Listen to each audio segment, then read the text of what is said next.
Perfeição não é fazer tudo certo, é haver equilíbrio em tudo. Está no ar, pela Mundial, Despertar Budista, um programa do Budismo Primordial HBS, o caminho certo. Apresentação do arcebispo do budismo, monge Kyohaku Correia. Mestre Varagini Suishoni,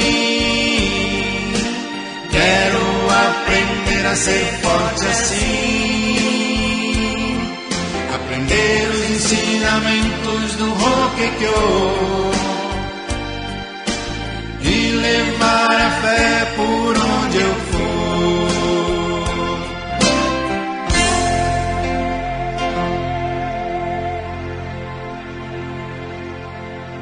Bom dia, arigatou gozaimasu.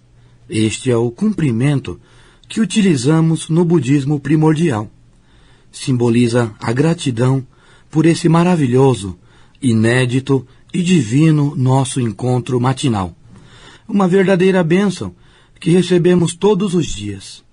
Bem-vindo ao programa Despertar Budista, do Budismo Primordial HBS Hommon Butsuryu Shu, a religião budista pioneira no Brasil desde 1908, pelo monge fundador Ibaragi Nisui Shonin. Desde cedo e todos os dias, nosso objetivo é orar por um bom dia e a felicidade plena de todos os seres, independente de todas as diferenças que possam existir. Eu sou o monge Correia e o nosso programa vai ao ar todas as sextas a partir das 5 horas da manhã. O nosso contato é www.budismo.com.br. Ensinamento do dia. Não querer e desistir, qualquer um faz. O treino consiste no ato de resistir. Não adianta fugir das pessoas que não gosta, pois encontrará outras odiáveis. O importante é se transformar em alguém também capaz de estimar essas pessoas.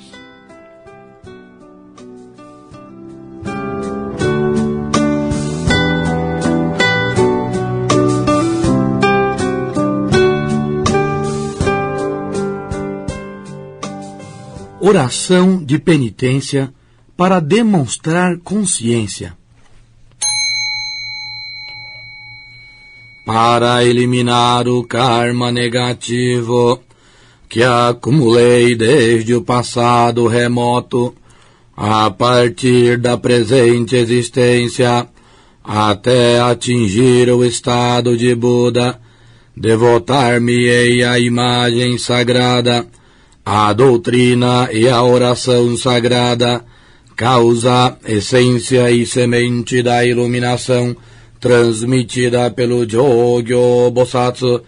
Namo Myoho Renge Kyo, Namo Myoho Renge Kyo, Namo Myoho Renge Kyo.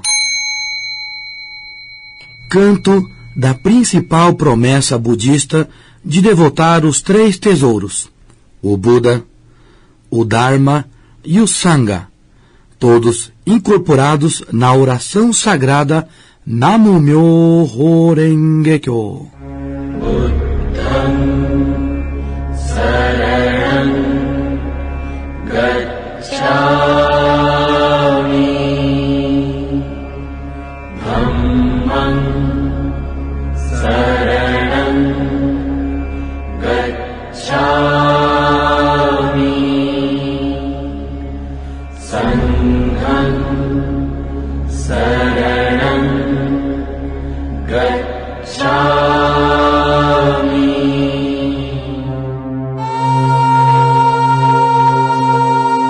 Hoje entramos no 6º capítulo do Sutra Lotus.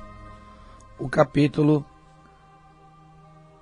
prenúncio, ou seja, atribuição de profecias. é o capítulo em que o Buda passa a prenunciar a iluminação quando cada um de seus discípulos atingirão a iluminação no futuro. O 6º capítulo é o último capítulo do 2º ciclo de pregação de Buda. O ciclo que nós aprendemos em aulas passadas é chamado de Sanshu Seppo. São 3 ciclos de pregação que o Buda utilizou para realizar as suas pregações. O ciclo via pregação Dharma, o ciclo via pregação parábola e o ciclo via pregação elo. Este 6º capítulo que nós abordamos hoje é o último capítulo da via pregação parábola, ou seja, o 3º capítulo, que é o capítulo em que o Shariputra recebeu a atribuição da concessão da iluminação, o prenúncio da iluminação, é quando começa a pregação via parábola, o 3º capítulo, 4º, sentido da devoção, 5º, a parábola botânica, e 6º, este capítulo de hoje, são os 4 capítulos que tem como foco principal a pregação via parábola. E também vale ressaltar que dentro dessa estrutura, pregação via Dharma, pregação via parábola, pregação via elo, cada uma dessas estruturas possui outra 5 estruturas. Ou seja, dentro, no caso deste capítulo, dessa estrutura, desse ciclo via pregação parábola, há a sequência: tese, compreensão, descrição, prenúncio e júbilo.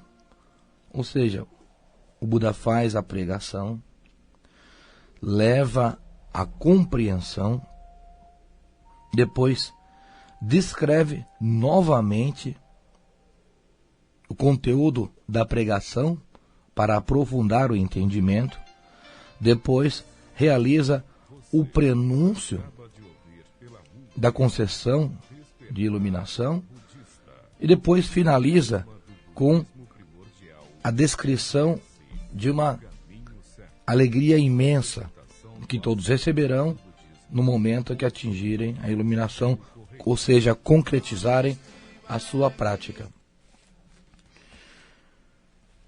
Também, como conhecimentos gerais, vamos lembrar, tudo que é sutra, nós escutamos sutra daqui, sutra dali. Na verdade, é bom prestar atenção, porque tem muita coisa que está sendo chamada de sutra que não é sutra.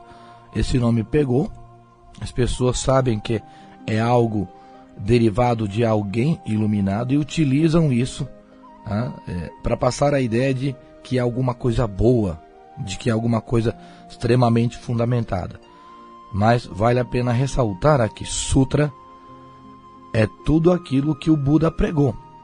Então, se existe alguma religião que não seja o budismo, que está pregando algum tipo de sutra, não é verdadeiramente um sutra. Sutra, portanto, é tudo aquilo que o Buda pregou.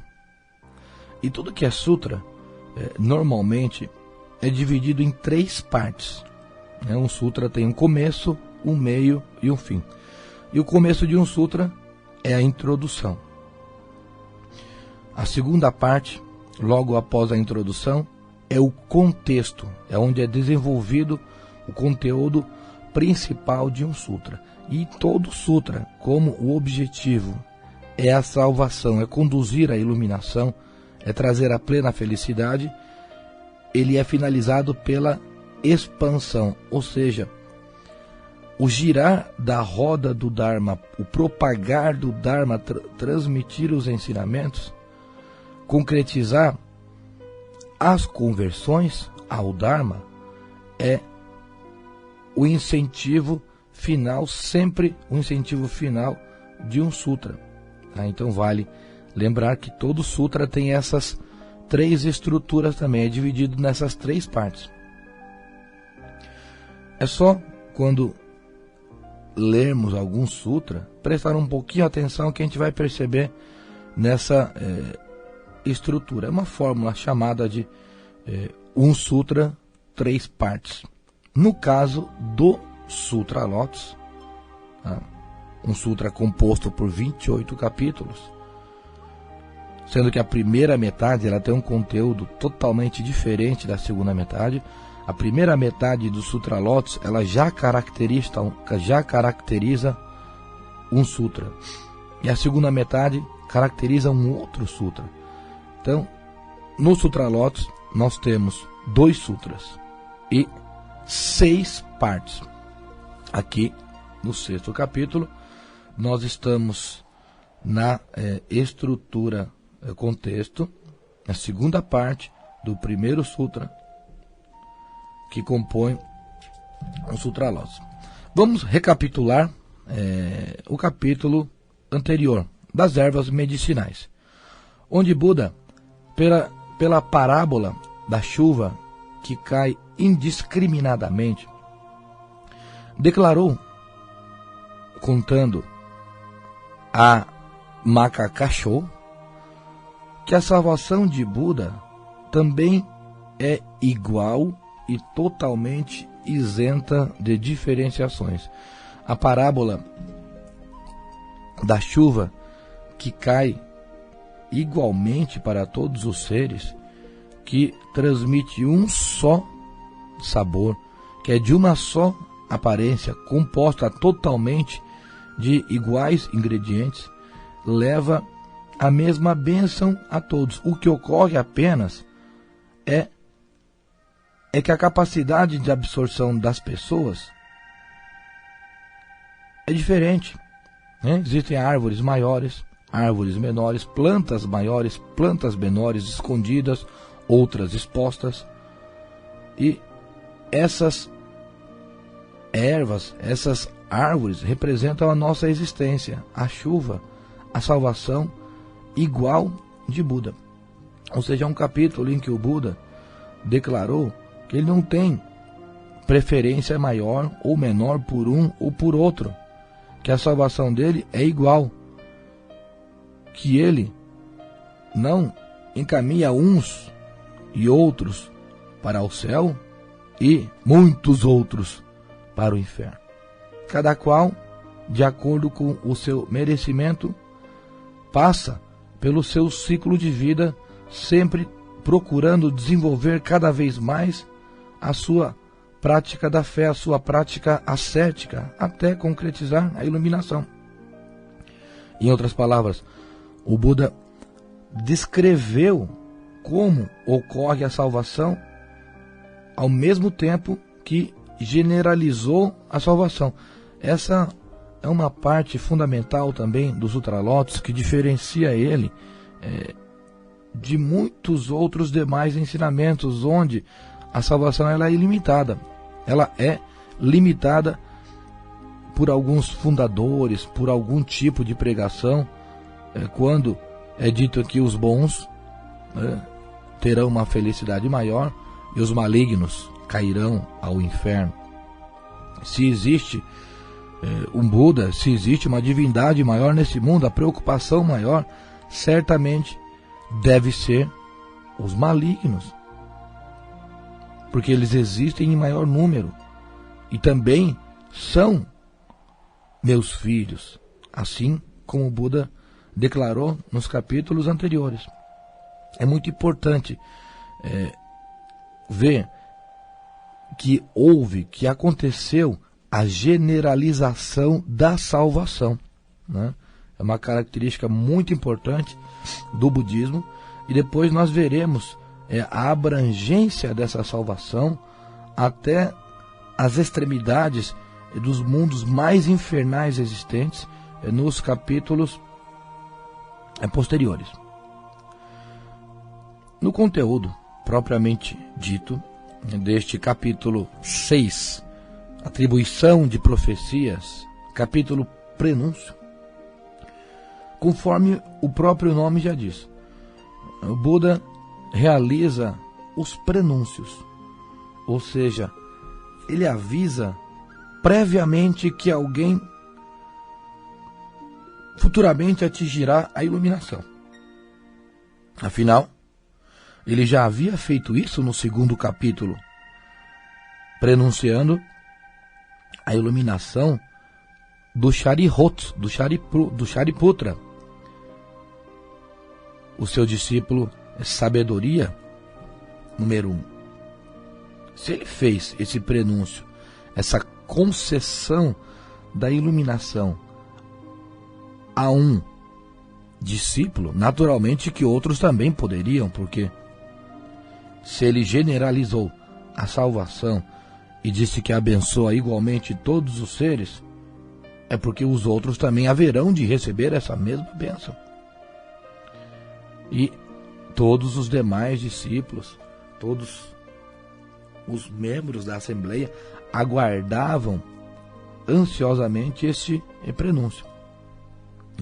Então, se o Shariputra recebeu o prenúncio, é porque os demais também viriam a receber. Vamos lembrar aqui, os famosos discípulos de Buda.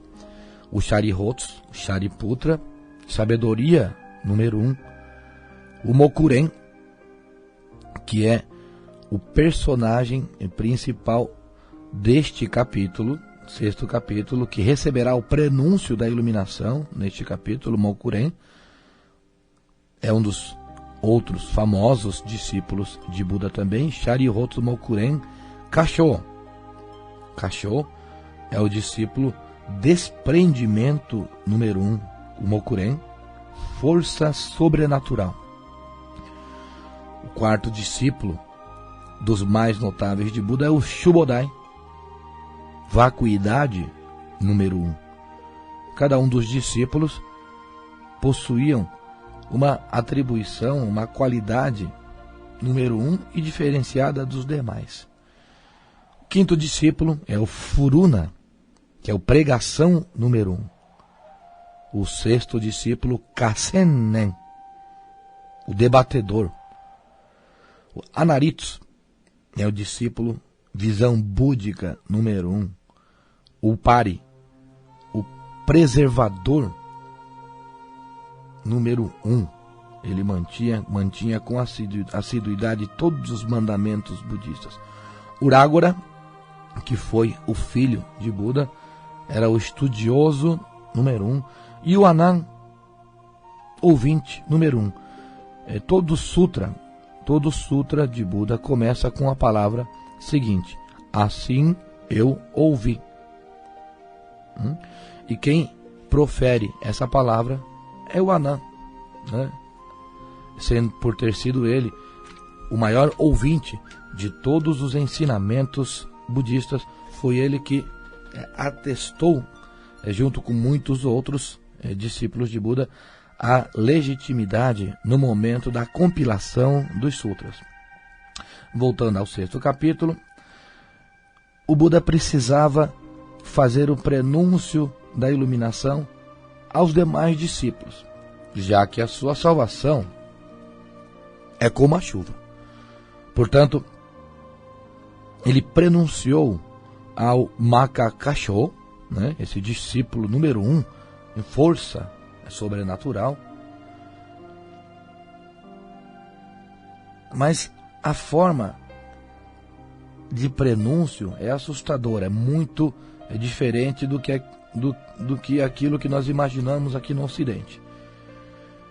Ele declarou ao Makakasho que, após encontrar e servir 30 bilhões de Budas no decorrer do futuro, não só pregará o seu Dharma amplamente, como receberá a sua iluminação em sua plenitude. Quando isso ocorrer, com o último Buda, isto é, com o 30 bilionésimo Buda, será o momento em que Kasho atingirá a iluminação. Eu vou resumir esse trecho aqui.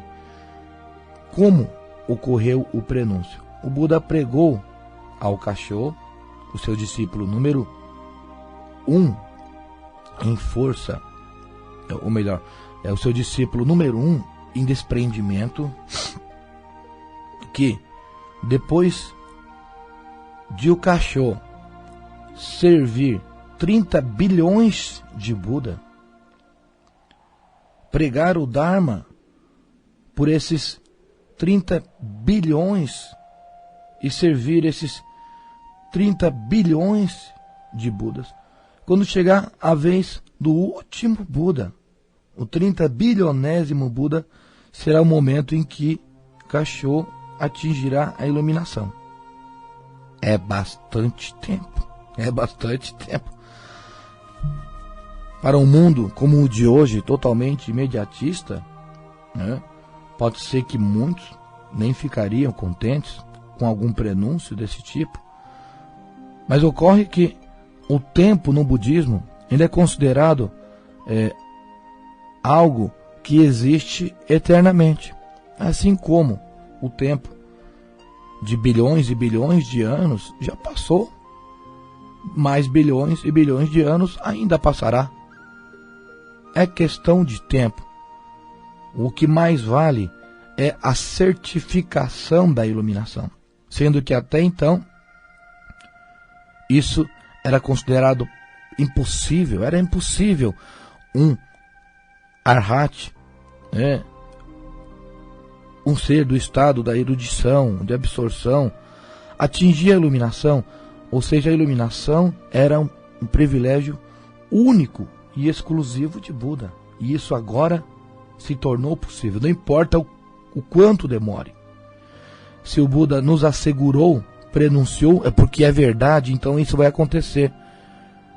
Doravante, isso será a maior meta de minha vida. E o Buda, além de declarar, certificar que a iluminação ocorreria, ele ainda declara onde acontecerá e o nome desse novo Buda que nascerá.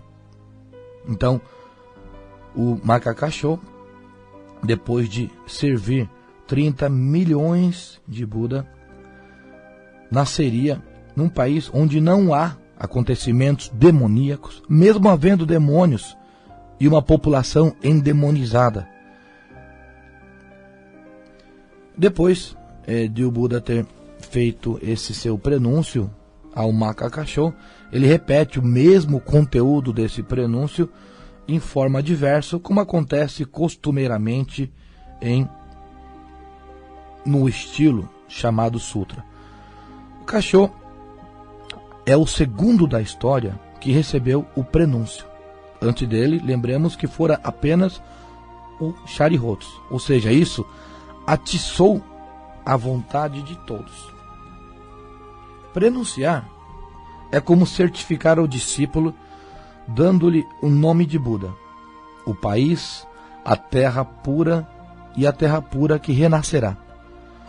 Ocorreu que os personagens que desde o começo do 3º capítulo, Mokuren, Shobodai, Kasenen, também em postura de devoção, olhando compenetradamente o Buda, juntos pronunciaram: ó nobre Buda, se o Senhor prenunciar a iluminação para nós, será como adquirir a vida eterna, e como se um mendigo recebesse alimento em uma mesa junto com o rei num palácio. Como nós seguíamos os princípios do Hinayana, os ensinamentos que limitavam a iluminação, não acreditávamos nessa possibilidade, mas agora vemos que pela vossa compaixão tudo é possível. somos como mendigos famintos, aguardando a permissão do rei para se alimentar. Por um simples prenúncio, poderemos adquirir uma verdadeira fé. Ó nobre Buda, nos conceda a iluminação pelo prenúncio. Prometemos nos esforçar vida após vida. E assim sendo, Buda prenuncia a esses 3 discípulos a iluminação futura, desfazendo-lhes a antiga e inadequada crença de que eles não poderiam. E assim, o 6º capítulo ele é finalizado. Sendo assim, agora são 5 os discípulos que recebem o prenúncio da iluminação, ou seja, todo aquele que devota ao Dharma, na verdade, no momento exato dessa devoção, ele está assegurando a sua iluminação, se não imediatamente, interiormente, sim, garantidamente em práticas ascéticas futuras. O importante é persistir na prática da fé, é orar diariamente para que este prenúncio venha a se tornar uma realidade o quanto antes, tá? Isso vai depender do esforço de cada um na prática da fé. Semana que vem nós aprenderemos sobre o 7º capítulo, Elo do Passado. Vamos recitar diariamente o mantra da iluminação, Namu-myoho Renge-kyo, porque rezar o Namu-myoho Renge-kyo é semear a felicidade. Ao iniciar o dia, ofereça as orações para concretizar as preces e enfrentar as situações com paz e serenidade. Ao findar do dia, faça o mesmo para agradecer ter vivenciado mais este dia com saúde em prol do Dharma sagrado. O dia a dia de um budista primordial se inicia e termina com as orações. Portanto, não deixe de praticá-las. Hommon Happon Shoken Jogyo Shoden Honnin Geshu no Namu-myoho Renge-kyo é a nossa oração. É assim que nós começamos a pronunciar o Dharma sagrado repetidamente todos os dias em momentos de orações. Por falar de oração, também eu convido a todos a participarem neste domingo no primeiro culto póstumo para as vítimas do terremoto ocorrido no Japão, na região nordeste do Japão, no dia 11 de março do ano passado. 11 de março é o domingo de agora, né, que vai completar um ano do terremoto. Em todos os templos do budismo primordial, nós ofereceremos orações nos cultos matinais e às 14 horas, no Bunkyo, na Liberdade, nós celebraremos um culto póstumo ecumênico budista para todos os familiares, para todas as vítimas do terremoto da região nordeste do Japão. Passou exatamente um ano daquela tragédia onde dezenas de milhares de pessoas faleceram. Vamos lembrar também todas essas vítimas em meio às nossas orações. É importante oferecer orações póstumas e mostrar que esse sentimento continua sempre, cada vez mais vivo dentro dos nossos corações, e também mostrar que a nossa prática não está voltada para mostrar para as pessoas que essas pessoas morreram. Pelo contrário, toda vez que nós oferecemos as orações a essas pessoas, nós estamos mostrando que elas vivem dentro de cada um de nós. São muitas as tragédias que ocorrem no dia a dia, no mundo todo, né? Não realizamos as orações somente para as grandes tragédias, mas sim em meio a essas grandes celebrações, né, tal como essa que vai acontecer neste domingo. Nós oferecemos orações a todos os outros seres do universo que precisam da virtude dessa oração que nós oferecemos. essa oração sagrada, Namu Myoho Renge Kyo, ela é tão importante, ela é tão poderosa que ela transcende o limite do tempo e espaço. E é por isso que ela é considerada a oração da iluminação, o Dharma sagrado, o conteúdo da iluminação de Buda. Nós estamos aprendendo aqui semanalmente o Sutra Lotus. E o título do Sutra Lotus é Myoho Renge Kyo. E Namu significa devoção. Ou seja, o Buda extraiu o Sutra Lotus de dentro do Namu Myoho Renge Kyo. É o Namu Myoho Renge Kyo, portanto, que representa a força maior da salvação, a iluminação como um todos. Então, vamos orar com muito vigor e muita intensidade. Tá? Um bom final de semana a todos e muitas orações. Budismo primordial, o caminho certo. Iluminação para todos e um bom dia.